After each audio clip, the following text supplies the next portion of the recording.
எல்லோருக்கும் வணக்கம். LC triples நேர்கள் அனைவருக்கும் வெல்கம். முயற்சித்து தோற்றாலும் முயற்சிக்க தோற்காது. இன்னைக்கு நம்ம நடிப்பின் நாயகன் சூர்யா அவர்களோட ரெட்ரோ திரைப்படத்தை ரிவ்யூ தான் பார்க்க போகிறோம். கார்த்திக் சுப்புராஜ் படம். சொன்ன மாதிரி இது கார்த்திக் சுப்புராஜ் படம் தான். இந்த படத்தை பற்றி ரிவ்யூ சொல்கிறதுக்கு முன்னாடி கார்த்திக் சுப்புராஜோட ஐடியாவுக்கு நான் ஒரு சின்ன நன்றிகள் மட்டும் சொல்லிடுறேன். என்ன மாதிரி ஐடியானா, பழங்குடியின மக்களோட பாதுகாப்பு. அதாவது நம்ம கடைசியாக ஒரு எடுத்த படம் வந்து ஜிகர்தாண்டா XX. இந்த படத்தில் வந்து கடைசி 20 மினிட்ஸ் வந்து பார்க்குற எல்லாருக்குமே வந்து கொஞ்சம் இம்பேக்ட் ஆகிருக்கும். அந்த மாதிரி பழங்குடியின மக்களோட வாழ்வாதாரம், அவங்க படுற கஷ்டம், இதெல்லாம் பற்றி சொல்லியிருந்தாரு. அதே ஐடியா தான் இந்த படத்துலையும் யூஸ் பண்ணியிருக்கிறாரு.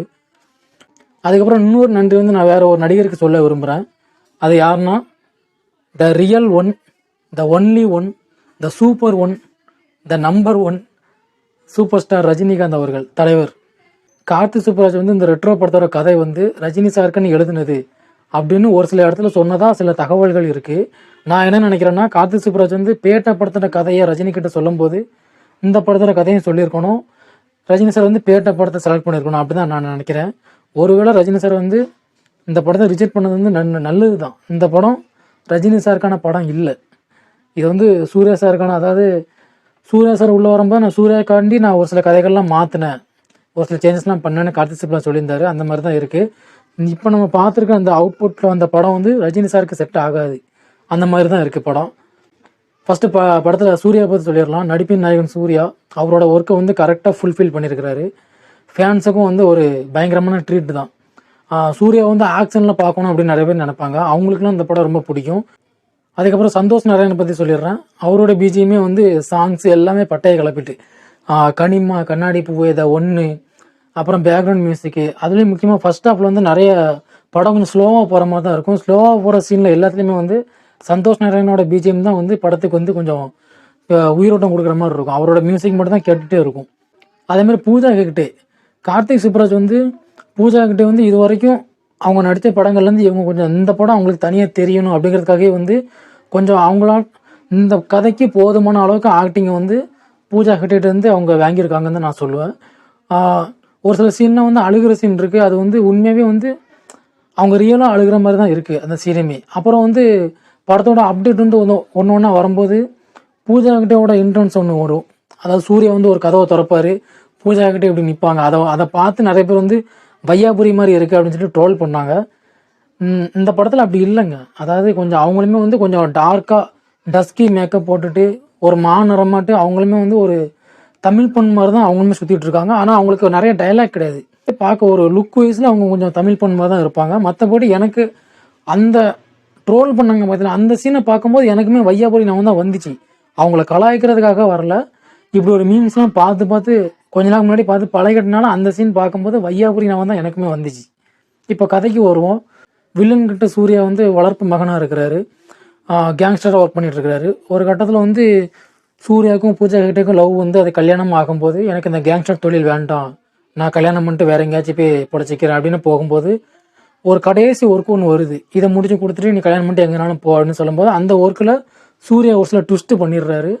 அந்த ட்விஸ்ட்டை உடைக்கிறதுக்காக எனக்கு இந்த ஒர்க்கோட முடிவு என்னன்னு தெரிஞ்சாகணும், இல்லைன்னா அந்த பொருள் எனக்கு வந்தாகணும் அப்படின்னு சொல்லிட்டு அப்பாவுக்கும் பையனுக்குமே வந்து கல்யாணம் வீட்டில் வச்சு சண்டை வருது. அந்த சண்டையினால் பூஜா கிட்ட வந்து எனக்கு நீ வேண்டாம், நம்ம 2 பேரும் பிரியதான் நல்லது அப்படின்னு சொல்லிட்டு அவங்க எங்கேயோ போயிடுறாங்க.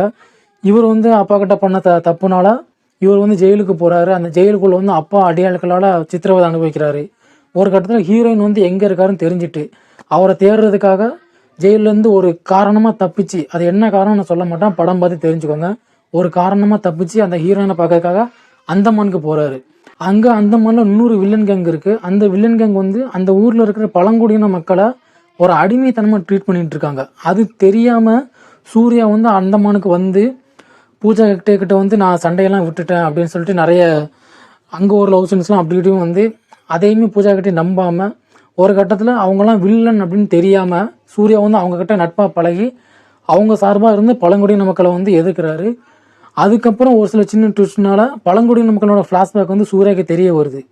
அதுக்கப்புறம் தான் அவர் கொஞ்சம் புரியுது, நம்மளோட குடும்பமே இங்கே தான் இருக்குது, நம்ம அம்மா அப்பா தங்கச்சிலாம் இங்கே தான் இருக்காங்க, நம்மளோட பூர்வீகமே இதுதான், அந்தமான் தான், நம்மளுமே பழங்குடியின மக்களில் ஒருத்தன் தான் அப்படின்னு தெரிஞ்சதுக்கப்புறம் இந்த அடிமைத்தனம் இதெல்லாம் மீட்டு அந்த பழங்குடியின மக்களை வந்து அந்த அந்தமானில் இருக்கிற வில்லன் கேங்கிலேருந்து காப்பாற்றினாரா. அதுக்கப்புறம் இந்த காப்பாற்றின ரீசன் மூலிமா அவர் லவ் வாழ்க்கையில் வந்து சக்ஸஸ் ஆச்சா, ஹீரோயினை வந்து கரம் பிடிச்சாரா அப்படிங்கிறத இந்த படத்தோட கதை. இந்த படமே வந்து சூர்யா 44 அப்படின்னு அப்டேட் வரும்போது கீழே வந்து லவ், லாஃப்டர், வார் அப்படின்னு ஒரு 3 ஆப்ஷன் கொடுத்துருந்தாங்க. அதே மாதிரி தான் இந்த படத்தில் வந்து லவ், லாஃப்டர், வார், அப்புறம் கல்ட், தமம், த ஒன், இப்படி 6 பகுதியாட்டு ஒரே ஃப்ளோவில் அந்த படம் வருது. நீங்கள் படம் பார்த்தீங்கன்னா உங்களுக்குமே இந்த படம் பிடிக்கும். என்னோட பர்சனல் ஒப்பீனியன் வந்து இந்த படத்தில் மைனஸ்ன்னு நான் ஒன்று சொல்லிக்கிறேன்.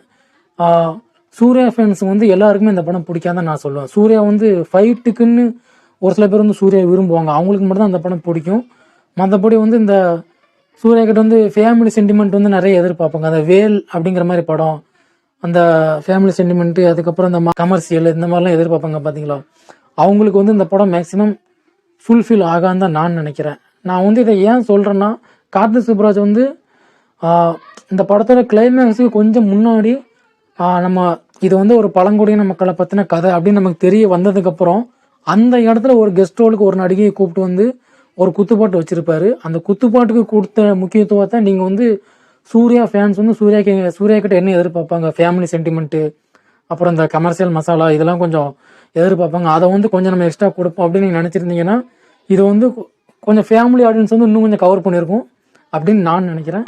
நீங்களும் இந்த படம் பார்த்தீங்கன்னா கமெண்ட் பண்ணுங்கள் எப்படி இருக்குன்னு. அவ்வளோதான் இந்த படத்தோட கதை. நீங்களும் இந்த படம் பார்த்தீங்கன்னா எப்படி இருக்குன்னு கமெண்ட் பண்ணுங்கள். பாய்.